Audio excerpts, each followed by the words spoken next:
अस्सलाम वालेकुम, मैं हूँ मारिया किप्ती। आज मैं आपको बताऊंगी कि हम थीसिस के डिफेंस के लिए कैसे प्रेजेंटेशन बनाते हैं। तो सबसे पहले जो पहली स्लाइड होगी उसमें तो हमने टाइटल लिखना है रिसर्च कंपनी का, और साथ उसके बाद मतलब अपनी स्पेशलिटी लिखनी है, जैसे एमएस सर्जरी है या जो आप जिस फील्ड में हैं वो आप लिखेंगे। तो और अपना नेम लिखना है यहाँ पे। नेक्स्ट स्लाइड पे एब्स्ट्रैक्ट लिखना है, एब्स्ट्रैक्ट की समरी लिखनी है। अब इसमें आपने क्या करना है कि मेन अच्छा एक चीज़ होती है, जब आप प्रेजेंटेशन बनाते हैं तो प्रेजेंटेशन में ज़्यादातर आपने ये चीज़ का ख्याल रखना है कि आपका बहुत ज़्यादा स्लाइड भरी हुई ना हो, बहुत कम लिखा हुआ है। जिस तरह बुलेट्स में आप लिख सकते हैं। अब पहले सबसे पहले जैसे आप बैकग्राउंड लिख लें, बैकग्राउंड के बाद मतलब जिस तरह आप लिखते हैं ऑब्जेक्टिव लिखते हैं। अब ऑब्जेक्टिव भी बेशक आप बुलेट में एक लाइन में, अच्छा आपने लिखना बहुत कम है, जिस तरह वर्ड्स लिखने हैं 2-3, बाकी एक्सप्लेन आपने अच्छी तरह करना है, वो आप डिटेल के साथ कर सकते हैं। जिस तरह आप बैकग्राउंड आप लिख रहे हैं तो बैकग्राउंड में भी आप 2 बुलेट डालें, 2 बुलेट में 2 चीज़ें आप लिख दें, 2 वर्ड अपनी आसानी के लिए कि जो आपको याद और बाद में आप उसे एक्सप्लेन कर सके। ऑब्जेक्टिव में भी इसी तरह कर लें, मटेरियल एंड मेथड में भी इसी तरह कर लें कि बुलेट डाल के 2 चीज़ें अंदर लिख लें कि मेरे ये यूनिवर्सिटी थी या मेरा इतना सैंपल था। तो बाद में उसको ज़रा जब बोलें तो वो अच्छी तरह एक्सप्लेन कर लें। उसी तरह रिजल्ट और फिर उस तरह वो कंक्लूजन। रिजल्ट में भी आप ये जो है आप बताएंगे कि मेन आपका रिजल्ट क्या आया है, कि जैसे फॉर एग्जांपल 2 कंपेयर कर रहे थे ग्रुप में, तो उसमें से कौन सा अच्छा ग्रुप है, मतलब टू द पॉइंट आपने बात करनी है, यहाँ पे लिखना जो है। आगे जो एक्सप्लेन करना वो आप डिटेल के साथ कर सकते हैं। इसी तरह कंक्लूजन में भी ऐसे ही करेंगे। उसके बाद नेक्स्ट स्लाइड आपने इंट्रोडक्शन की लिखनी है। अब यहाँ पे अब वो जो बैकग्राउंड दूसरा लिखा था वहाँ पे तो एब्स्ट्रैक्ट में एक कह लो कि आपने पूरे जैसे समरी थी वो थी, यहाँ पे इंट्रो का जो बैकग्राउंड होगा वो आपने लिखना है, और वो भी इसी तरह बुलेट्स में लिखेंगे। फिर उसके बाद आप की स्टडी का पर्पस क्या है वो आप लिखेंगे। फिर अपनी स्टडी का रैशनल, अपनी आपकी स्टडी क्यों कर रहे हैं, क्या मकसद है आपका, जो आपकी स्टडी होगी, जो आपकी रिसर्च लिखी हुई है उसमें से आपने उठाना है। सिग्निफिकेंस ऑफ द स्टडी, ये भी आपकी स्टडी का क्या बेनिफिट है, क्यों आप लिख रहे हैं, ये वाली आपकी रिसर्च जो है वो क्या बेनिफिट दे रही है। फिर उसके बाद आपने अपना स्टडी का जो हाइपोथेसिस है वो अपने लिखने हैं, या फिर अगर आपका रिसर्च क्वेश्चन है तो वो लिखना है। अब फॉर एग्जांपल आपके 2 हाइपोथेसिस हैं, ऑल्टरनेट और नल, तो आप 2 बुलेट डाल के एक ऑल्टरनेट डाल दें और एक नल था हाइपोथेसिस। आपने डिटेल नहीं लिखनी यहाँ पे, जब आप एक्सप्लेन करने लगे तो वहाँ पे आप लिख सकते हैं कि एक अल्टरनेट हाइपोथेसिस मेरा ये कहता है कि there is a difference between ये, और नल हाइपोथेसिस ये कहता है कि there is no difference between, वो आप एक्सप्लेन कर देंगे।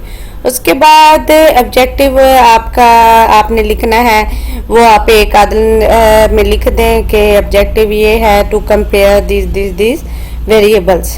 तो फिर उसके बाद आपने आना है रिसर्च मेथडोलॉजी पे। रिसर्च मेथडोलॉजी पे सबसे पहले रिसर्च डिज़ाइन लिखनी है। रिसर्च डिज़ाइन आपकी कौन सी है, क्वांटिटेटिव है, और उसमें आप क्या कर रहे हैं, मतलब आपका रिसर्च डिज़ाइन क्या है। और उसके बाद आप लिखेंगे रिसर्च ड्यूरेशन 1 ईयर है या मतलब 6 मंथ है।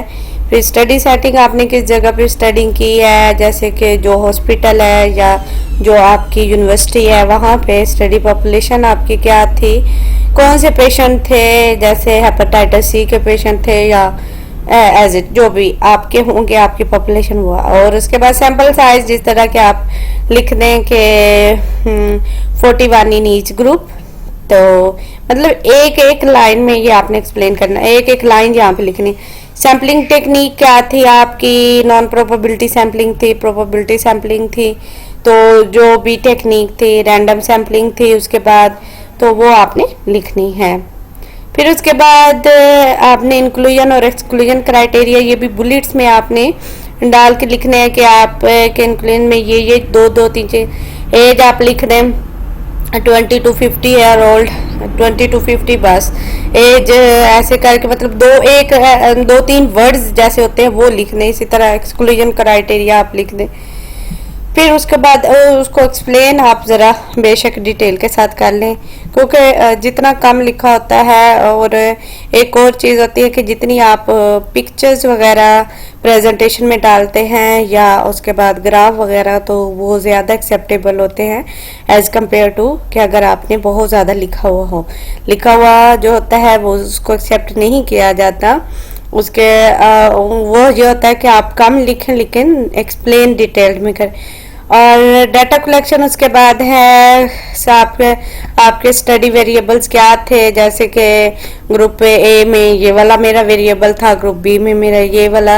ऑब्जर्वेशनल प्रोटोकॉल क्या था, आपने मतलब किस तरह वो ली थी ऑब्जर्वेशन आपकी, और उसके बाद आपने टूल कौन से यूज़ किए थे, कौन सा स्केल यूज़ किया था, जैसे वास स्कोर आपने पेन के लिए किया फॉर एग्जांपल, तो वो आपने लिखना है। उसके बाद आपने डाटा कलेक्शन मेथड लिखना है, ये भी आपने 2-3 लाइनें लिखनी बुलेट्स डाल के पहला जो है वो हमने ये मेडिसिन ली फॉर एग्जांपल, इस ग्रुप पे अप्लाई की, और हमारे जो है ना इस हॉस्पिटल में की कंडक्ट की स्टडी, इससे पेशेंट लिए, तो अपना डाटा कलेक्शन मेथड आपने बताना है, पूरा प्रोसीजर जो है ना वो आपने बताना है। फिर उसके बाद डाटा एनालिसिस आपने रिज़ल्ट लिखना है। अच्छा, और रिज़ल्ट में ना आपने 3 से 4 आप स्लाइड लिख सकते हैं। मेन फाइंडिंग आपने लिखनी है, वेरिएबल्स और ग्राफ वगैरह बना सकते। इसमें आप ज़्यादातर लिखे हुए से ज़्यादा बेहतर है कि जो आपने अपनी स्टडी के रिज़ल्ट पे ग्राफ और आपने उसके टेबल्स बनाए थे ना, वो अगर डाल दे तो ज़्यादा बेटर है। टेबल से भी ज़्यादा बेटर है कि अगर आप ग्राफ अंदर ऐड कर देते हैं तो। फिर उसके बाद डिस्कशन आपने आप most important outcome variable related to your research question, आप क्या जो अब आपने आपके जो वेरिएबल थे, अब आपका एक वेरिएबल था उसका जो रिजल्ट आए हैं, और इधर से आपने एक रिसर्च ली है जो कि आप के मैच होती है। अब कुछ आपकी रिसर्चेज डिस्कशन में मैच हो रही होंगी, कुछ नहीं मैच हो रही होंगी, वो आप एक्सप्लेन करेंगे कि ये मेरी स्टडी से सिमिलर है और ये नहीं सिमिलर है।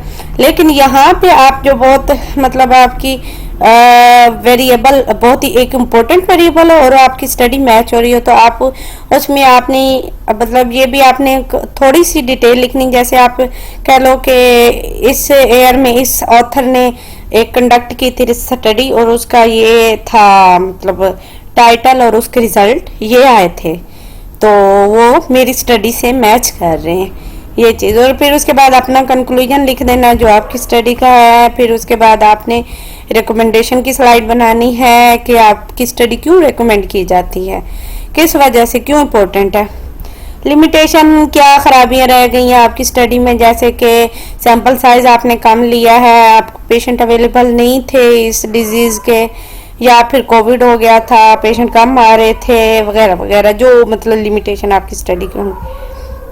उसके बाद आपने रेफरेंसेस लिखने हैं, लेकिन लास्ट 5 आवर मतलब जो अब आपके न्यू रिसर्चेज होंगी, जैसे कि आपकी 2022 वाली 2020 मोस्टली कोशिश करनी है कि वो, और बेशक आप सारे रेफरेंसेस ना लिखें, आप 3-4 लिख लें, या ज़्यादा बेटर ये है कि जो आप इंट्रो में बैकग्राउंड वगैरह में जो आप यूज़ कर रहे हैं या जो आप डिस्कशन में आपने रिसर्च दी है उसके जो रेफरेंसेस है वो यहाँ पे ऐड कर दें तो ज़्यादा बेस्ट है। मतलब जो जिस ऑथर का आपने जिक्र किया वो यहाँ पे ऐड कर दें। उसके बाद यहाँ पे आपकी अपने ऑपरेशनल डेफिनेशन ऐड करनी है, ये आप पूरी लिख सकते हैं क्योंकि ये एज इट लिखनी होती है, जो आपकी रिसर्च की ऑपरेशनल डेफिनेशन वहाँ पे ऐड की थी, और ऑपरेशनल डेफिनेशन जो ऑथर ने लिखी होती है एज इट वो ही देनी होती है। उसके बाद आप थैंक यू की स्लाइड बना सकते हैं। और मेरी वीडियो के देखने के लिए शुक्रिया, और मेरी वीडियो को शेयर करें, लाइक करें, मेरे चैनल को सब्सक्राइब करें और प्लीज़ मुझे सपोर्ट करें। अल्लाह हाफिज़।